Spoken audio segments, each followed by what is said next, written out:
Factory બ્લાસ્ટમાં દાહોદના એક જ પરિવારના 5ના મોત થયા છે। તમામ મૃતકોના પાર્થિવ દેહ ગામમાં પહોંચતા અરેરાટી વ્યાપી ગઈ। ગોવિંદા તળાઈ ગામના એક જ પરિવારમાં માતા અને 4 સંતાનો જીવતા ભડથું થયા, જ્યારે પિતા ગંભીર રીતે ઇજાગ્રસ્ત થતા હોસ્પિટલમાં સારવાર હેઠળ છે। એક જ પરિવારના 5 સભ્યોના કરુણ અવસાનથી સમગ્ર ગામમાં શોકનો માહોલ છવાઈ ગયો છે। તમામ મૃતકોને અંતિમ વિદાય આપવા તૈયારીઓ કરવામાં આવી છે। पिता गंभीर रीते हाल में होस्पिटल में सारवार हेठळ छे। तेओने तो ख्याल पण नथी के शुं परिस्थिति थई छे। तेमना परिवार साथे हाल में जेटला पण परिवारजनो हता एक ज परिवारना ए तमाम परिवारजनोना पार्थिव ने शबने जे छे ते मोकलवामां आव्या छे तेमना गामे अने त्यां आगळ अंतिम क्रियानी जे कार्य छे ते करवामां आवी रह्युं छे। माता सहित 4 संतानो हता के जे जीवतुं भड़था थई गया छे। 5 मृत्युना आंकड़ा एक ज परिवारना जोवा मळी रह्या छे। दादी माटे काम करवा गયેલા હતા। 500 વર્ષથી ત્યાં કામ કરતા હતા અને મોડી અમને ખબર મળી 4-5 વાગે એટલે પાછા અમે ત્યાં ગયા એટલે પાછા ઘરે લઈ ગયા। તો હાલના જે દ્રશ્યો આપ જોઈ રહ્યા છો, સંજેલીથી મજૂરી કરવા માટે આવ્યા હતા। પિતા હજી સારવાર હેઠળ છે।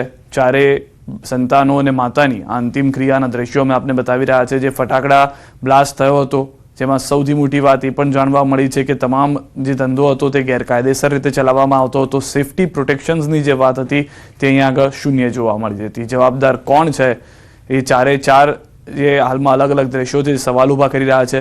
જે ફેક્ટરીમાં બ્લાસ્ટ થયો એ સમયના દ્રશ્યો આપણે બતાવી રહ્યા છે। સીસીટીવીની અંદર સમગ્ર બ્લાસ્ટની ઘટના જે છે તે કેદ થઈ ગઈ હતી। આરોપી જે છે મુખ્ય આરોપી ઝડપાઈ ગયા છે। માતા અને પુત્ર કે જે પાર્ટનરશિપમાં અન્ય વ્યક્તિ હતા એમ કુલ 3 લોકોની હાલમાં ધરપકડ કરી લેવામાં આવી છે। અને આ તરફ જેટલા લોકોના મૃત્યુ થયા છે તેમાં એક જ પરિવારના 5 લોકો સામેલ હોવાથી ગામની અંદર પણ દુઃખનો માહોલ જોવા મળી રહ્યો છે।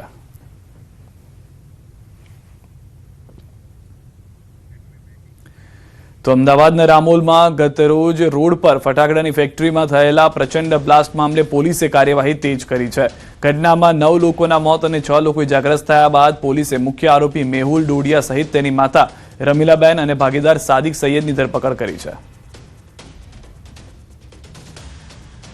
2026 નો રોજ એના જો બંધ કરાવી દેવામાં આવેલા હતા જો અને આ સદંતર બંધ હતા જો અવારનવાર ચેક કરવામાં આવતા હતા। લેકિન છેલ્લા કરીબ 20-25 દિવસથી આ ગેરકાયદેસર રીતે જ્યારે આપણા રથયાત્રા બધા પોલીસ બિઝી હતી એના લાભ લઈને જો આ ગેરકાયદેસર રીતે જો આપણા દાહોદ જિલ્લામાંથી અલગ અલગ જગ્યાઓથી આપણા ત્યાં લેબર લઈ આવ્યા છે। આ જ જગ્યા ઉપર 2014માં જો આ રમીલાબેન જ્યારે ચલાવતી હતી જો અહીંયા આ જ રીતે દારૂખાના બનાવવાના જો એક ફેક્ટરી ત્યારે પણ આગ લાગવાથી એક વ્યક્તિને મૃત્યુ થયેલા હતા, અરેસ્ટ થયા હતા અને પછી જો એના લાયસન્સ વગેરે બધા કેન્સલ થયા હતા। અત્યારે એના દીકરા નામે જો આ મેહુલ ડોડિયા નામે જો લાયસન્સ લીધા અને 2020માં અને પછી જો લાયસન્સ લઈને જો આ લોકો બનાવતા હતા અને પછી જો 4/3/2026 રોજ એના મુદ્દત પૂરી થઈ એના પછી રિન્યુઅલ કોઈ કાર્યવાહી એના મતલબ રદ કરી દેવામાં આવે। તો અંકલેશ્વરમાં 2 બાળકીઓ પર હુમલાના કેસમાં પોલીસે વધુ કાર્યવાહી હાથ ધરી છે। આ ઘટનાના સીસીટીવી ફૂટેજના આધારે મુખ્ય આરોપી ગુરુ ઉર્ફે દેવ જેસલ અને તેની પત્ની ભાવના દેવ જેસલની અટકાયત કરવાઈ છે। તપાસમાં કાયદાના સંઘર્ષમાં આવેલી એક બાળકી અને વયોવૃદ્ધ દાદીનું પણ નામ સામે આવ્યું છે। જો કે ઉંમરના કારણે તેમની અટકાયત નથી કરાઈ, પરંતુ સીસીટીવીના આધારે કેસમાં વધુ ક્રિમિનલ કલમો ઉમેરવામાં આવી છે। બંને બાળકીઓ વચ્ચે ઝઘડો કેમ શરૂ થયો અને શાળામાં કોઈ વિવાદ હતો કે કેમ તે દિશામાં પોલીસ ઊંડાણપૂર્વક તપાસ કરી રહી છે। અંકલેશ્વર પોલીસના જણાવ્યા મુજબ આગામી સમયમાં પુરાવાના આધારે વધુ કાયદેસરની કાર્યવાહી કરવામાં આવશે। 16/7માં એફઆઈઆર દર્જ કરવામાં આવી અને પછી આમાં જે ઇજાઓ અને બીજી જે સોશિયલ મીડિયા પર વાયરલ થયેલ વિડીયોને જોતા અમારે કલમ ઉમેરો પર કરવામાં આવ્યો, જેમાં પછી અમને 109/61(2) જે કે ગુનાહિત કાવતરો અને 126(2) और जीपी एक्ट मुजब एफआईआर में कलम उमेरा કરવામાં આવ્યા। તે પછી કાલે 18/7ના રોજે આ ગુરદેવ સિંહને શામ 4 વાગે અમારે અરેસ્ટ કરી લીધો છે। કચ્છના ગાંધીધામમાં ચારિત્ર પર શંકાને કારણે મહિલાની હત્યા મામલે ચોંકાવનારો ખુલાસો થયો છે। હત્યા મામલે પોલીસે તેના પતિ સુલતાન જુસબ સુમરાની ધરપકડ કરી છે। ફરિયાદ મુજબ આરોપી લાંબા સમયથી સોનમ સાથે રહેતો હતો અને છેલ્લા ઘણા સમયથી તેને શારીરિક અને માનસિક ત્રાસ આપતો હતો। તેની સાથે મારપીટ પણ કરતો હતો। પોસ્ટમોર્ટમના પ્રાથમિક અહેવાલમાં મહિલાના શરીર પર ગંભીર ઇજાઓ અને માથાના પાછળના ભાગે ઘા મળતા ગંભીર ઇજાને કારણે મોત થયાનું સામે આવ્યું છે. પોલીસે હત્યાનો ગુનો નોંધી સમગ્ર મામલે વધુ તપાસ શરૂ કરી છે.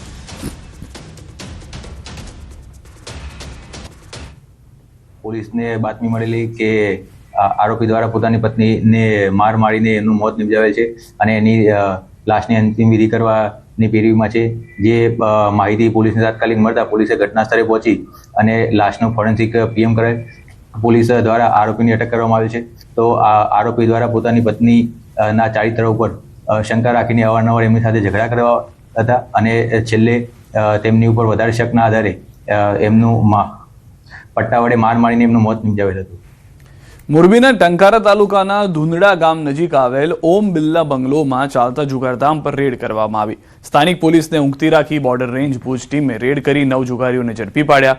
બોર્ડર રેન્જ ભુજની ટીમને પેટ્રોલિંગ દરમિયાન બાતમી મળી હતી કે એક વ્યક્તિ બહારથી જુગાર રમતા ખેલાડીઓ બોલાવી ભેગા કરી બંગલામાં ગેરકાયદેસર જુગાર રમાડે છે, જેથી ત્યાં રેડ કરતા 9 લોકોને ઝડપી પાડવામાં આવ્યા. તેમજ રોકડ રૂપિયા 24.30 લાખ, 9 મોબાઈલ, 2 કાર સહિત કુલ 44,74,800નો મુદ્દામાલ કબજે લઈને કાયદેસરની કાર્યવાહી હાથ ધરી છે. મહત્વનું છે કે પોલીસે બંગલાનું લાઇટ બિલ ચેક કરતા તે લાઇટ બિલ ભાજપના વોર્ડ 8ના મહિલા કોર્પોરેટરના પતિનું હોવાનું ખુલ્યું છે. ત્યારે ભાજપ કોર્પોરેટરના પતિના બંગલામાંથી મસમોટું જુગારધામ ઝડપાતા તર્ક વિતર્ક વહેતા થયા છે. બીજી તરફ મોરબીની સ્થાનિક પોલીસની કામગીરી સામે પણ સવાલો ઊભા થયા છે. આ 9 ઇસમો સામે જુગારની રેડ કરતા જુગારની રેડ દરમિયાન રોકડ રકમ ₹24,30,800 અને સાથે મોબાઈલ ફોન કિંમત ₹46 લાખના 9 મોબાઈલ ફોન પકડવામાં આવેલ છે. સુરત જિલ્લાના અંબિકા તાલુકામાં ખાનગી લક્ઝરી બસનો અકસ્માત થયો છે. વાંસકુઈ બામણીયા રોડ પર ચાલકે કાબુ ગુમાવતા બસ રોડની નીચે ઉતરી ગઈ. મધ્યપ્રદેશ પાસિંગની ખાનગી બસમાં 40 મુસાફરો સવાર હતા. સદનસીબે બસ રોડ સાઈડના વીજ પોલ સાથે અથડાઈને રોકાઈ જતા મોટી દુર્ઘટના ટળી હતી. બસમાં સવાર તમામ મુસાફરો સહી સલામત બહાર નીકળી જતા મોટી જાનહાનિ ટળી હતી. ઘટનાની જાણ થતાં જ અંબિકા પોલીસ તાત્કાલિક સ્થળ પર પહોંચી અને ક્રેન બોલાવીને લક્ઝરી બસને બહાર કાઢવાની કાર્યવાહી હાથ ધરી હતી. ગાડીએ વરસાદ હતો, ગાડી સ્લો હતી અને ચીકણી માટીને રોડના કારણે મારી ગાડી સ્ટેરિંગનો કાબુ ગુમાવ્યો. ગાડી ફસાઈ ગઈ. પેસેન્જર થોડા હેરાન થયા, પણ મારા સાથે બીજી ગાડી બોલાવી અને એ પેસેન્જરને રવાના કર્યા અને એમની યાત્રા પૂરી કરવામાં. વાપી મહાનગરપાલિકાની ચૂંટણી બાદ રાજકીય વિવાદ વધુ ગરમાયો છે. કોંગ્રેસના હારેલા ઉમેદવારે કોર્ટ મારફતે વોર્ડ નંબર 3ના ભાજપના કોર્પોરેટર શમસુદ્દીન ચૌધરી અને સુનીતા તિવારી સામે ફરિયાદ નોંધાવી. ફરિયાદમાં ચૂંટણી દરમિયાન નકલી દસ્તાવેજોના આધારે ઉમેદવારી નોંધાવી ચૂંટણી જીતી હોવાનો ગંભીર આક્ષેપ કરવામાં આવ્યો. કોંગ્રેસનું કહેવું છે કે ચૂંટણી પંચને ગેરમાર્ગે દોરી લોકશાહી પ્રક્રિયાને નુકસાન પહોંચાડવાનો પ્રયાસ થયો છે. કોંગ્રેસે બંને કોર્પોરેટરનું સભ્યપદ રદ કરી કડક કાર્યવાહી કરવાની માંગ કરી છે. હાલ સમગ્ર મામલે કોર્ટ અને સંબંધિત સત્તાધિકારીઓના નિર્ણય પર સૌની નજર મંડાઈ છે. 2 ઉમેદવાર શમસુદ્દીન અને સુનીતા તિવારી, આ બંને જણે ઉમેદવારી કરી હતી અને બંને જીતેલા હતા. પણ જે એમણે ફોર્મ ભરતી વખતે જે બી ડોક્યુમેન્ટ રજૂ કરેલા છે એ તમામે તમામ ડોક્યુમેન્ટ્સ બોગસ છે. એના આધારે જ ઇલેક્શન લડ્યા છે ને એના આધારે જ બીજા એમના ડોક્યુમેન્ટ્સ બન્યા હશે ને બનેલા છે. પછી આને આગળ હાઈકોર્ટમાં જઈને બી કે ગમે ત્યાંથી જઈને તાત્કાલિક ધોરણે એ લોકોને બંનેને સસ્પેન્ડ કરવામાં આવશે. આ શમસુદ્દીન નુરુદ્દીન ચૌધરીએ ભારત સરકાર તથા ગુજરાત રાજ્યના ઇલેક્શન કમિશનને ગેરમાર્ગે દોરેલ છે. સુનીતા ઉમેશચંદ્ર તિવારી, એમનો રોલ એવો છે કે એમના દ્વારા ખોટું અને બોગસ લિવિંગ સર્ટિફિકેટ શમશુને બનાવી આપવામાં આવેલ છે.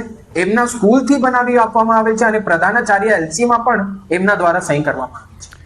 ગ્લોબલ વોર્મિંગ અને વૃક્ષોના સતત નિકંદન વચ્ચે મહેસાણાના શિક્ષક વિક્રમ પરમાર પર્યાવરણ બચાવવા અનોખી ઝુંબેશ ચલાવી રહ્યા છે. છેલ્લા 6 વર્ષથી તેઓ પોતાની ટીમ સાથે બનાસકાંઠા અને આસપાસના વિસ્તારોમાં હાઈવે, પહાડી અને ઉજ્જડ વિસ્તારોમાં કુદરતી વનસ્પતિના કરોડો બીજનું બીજારોપણ કરી ધરતીને હરિયાળી બનાવવાનો પ્રયાસ કરી રહ્યા છે. આ અભિયાનમાં નાયબ મામલતદાર રાહુલ સોલંકી સહિત 10થી વધુ સાથીદારો જોડાયા છે. પર્યાવરણ સંરક્ષણ માટે તેમની આ પહેલ સમાજ માટે પ્રેરણારૂપ બની છે. લીમડા, દેશી બાવળ, કેરી, પછી ઉમરો, પીપળો, આ બધી વનસ્પતિના બીજ બનાસકાંઠાના વિવિધ વિસ્તારમાં નાખવા જઈ રહ્યા છે. અમારો મેન ઉદ્દેશ તો એ